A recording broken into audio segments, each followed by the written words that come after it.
The perception is that precision is difficult to learn because of its unique bids and sophistication. This is in fact not true.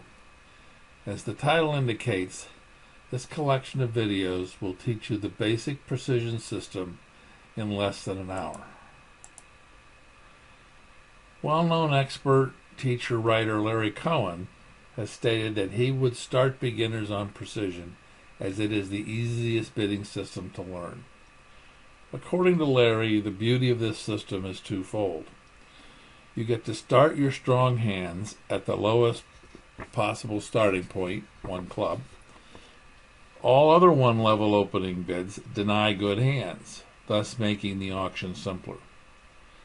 Before we start, I'll highlight some key elements of precision and then briefly describe how we will go about learning precision.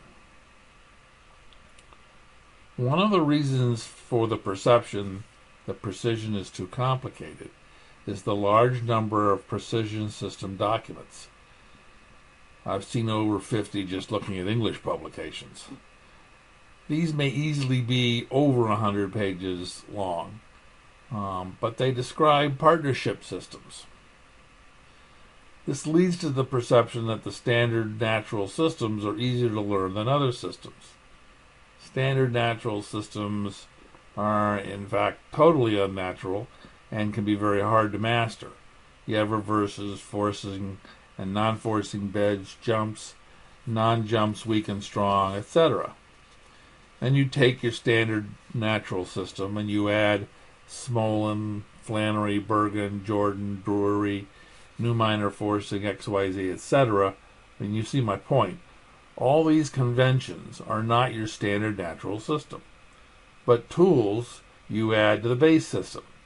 Precision is the same, only people don't publish precision systems as a base and add-ons.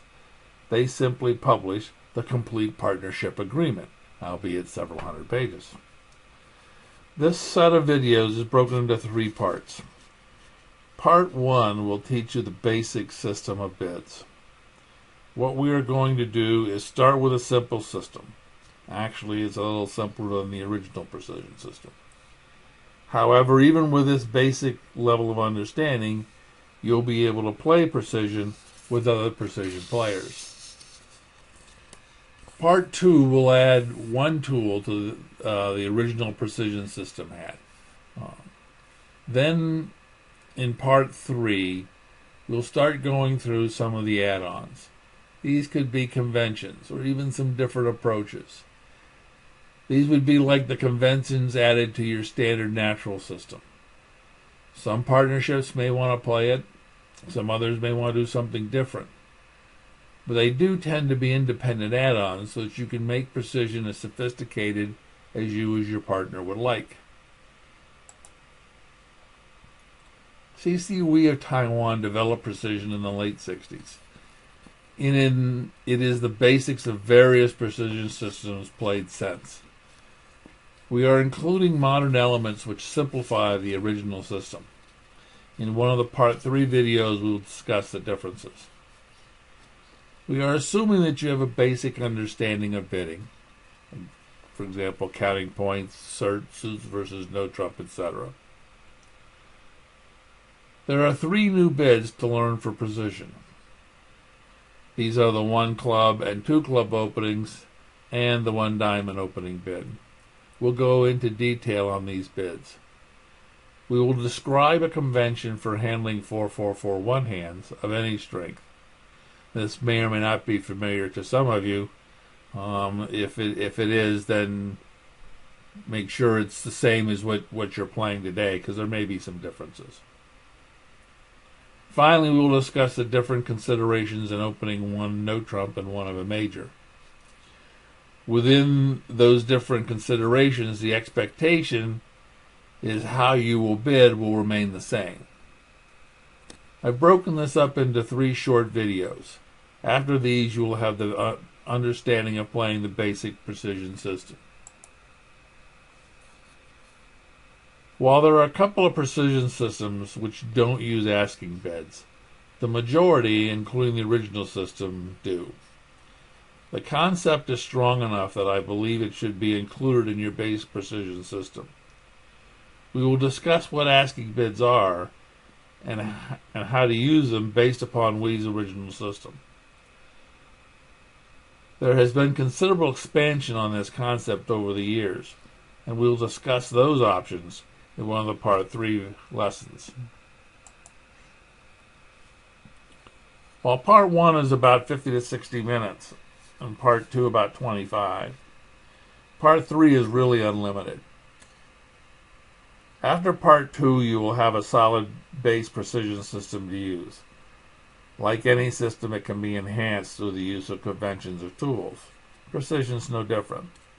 Part 3 will be a collection of those approaches, conventions, and tools available to you. You will be able to pick and choose, to a large extent, which ones you would want to include. Some of them you may already know, although their precision counterpart may be a little bit different than you're used to playing today. And looking at some of the basic principles, frequently responder is going to know the level of the bid from the opening. In other words, is this game-going hand or is this just a competitive hand? This is because most opening bids are limited. There's only one strong bid. This provides for simpler bidding sequences. There are no short openings. Short openings say I have values but no clear bid. But it is announced it could be short. Opener must rebid to make a clarification. Precision doesn't do that. So you don't lose a level and a tempo in getting clarification. If you open a suit, you have it. This is a simplification from the original precision system, which utilizes a short diamond. That is, one diamond only promises two. Some precision systems still utilize the bid. We're not doing that. In Part 3, we'll discuss other approaches, and we will also discuss using the short diamond if that's an option you want to consider. It is a compromise among three elements. Again, we are saying opening one diamond promises diamonds. There are no light openings. This is because all 11-point hands are open. Thus, in precision, opener has what is promised regardless of what seat it's opened. In fact, experts today are using 10-point hands as the minimum opening bid. The last point is not usually stated, but as you use precision, you will begin to notice that the bidding is slightly different.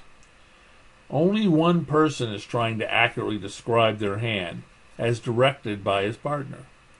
Thus, both partners are not trying to describe their hand simultaneously.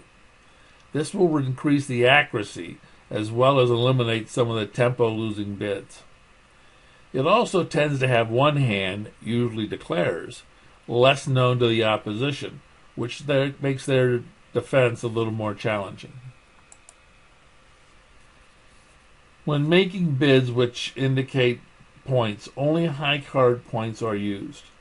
The reason is that distribution points become useful if you have a fit and if you're not playing no trump. Precision is about finding the fits, so it's important that the points being represented are high card points. In some systems, the concept of support points is used, which leverages distribution after a fit is found.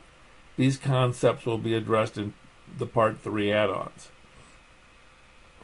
Outside of one club, the bid shows shape as well as point ranges. As we indicated, all 11-point hands are open, and you bid your suit. Additionally, opening one-level bids have an upper limit point count, thus removing the ambiguity of just how strong opener is. Since all 5-3-3-2 hands that contain a 5-card minor are open one no trump, an opening of a minor must show an unbalanced hand. Hands which have a 6-card minor and a 5-card major are always opened in the minor with a jump back to the major. Because the opening bid is limited, there is no concept of a reverse in precision. Bids are made in a certain sequence to show specific distributions. Example here being, one heart, one no, two diamonds shows a 5-4 distribution, whereas a jump to three diamonds would show 5-5. Some of these principles may be familiar. Some may sound very simple, and some may be different than what you would normally have thought. However, by keeping these principles in mind as we go through the bidding system, it should help you understand why precision is structured this way. It should also help you learn precision as well.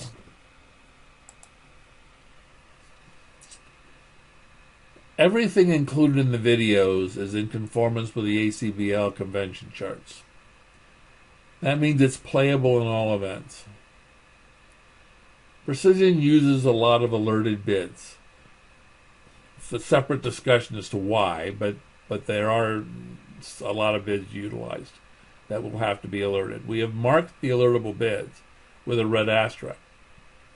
However, if you're not familiar with how the alert card in the bidding box works, you should review it. The ACBL website has a good discussion on the subject. In general, the partner of the person making the alertable bid takes the alert card and places it in the middle of the table and says alert. No explanation is provided unless the person whose bid it is asks what the alert means. Only then is the bid explained. The person who made the bid cannot make any statement out of the bid, even if the explanation is in error.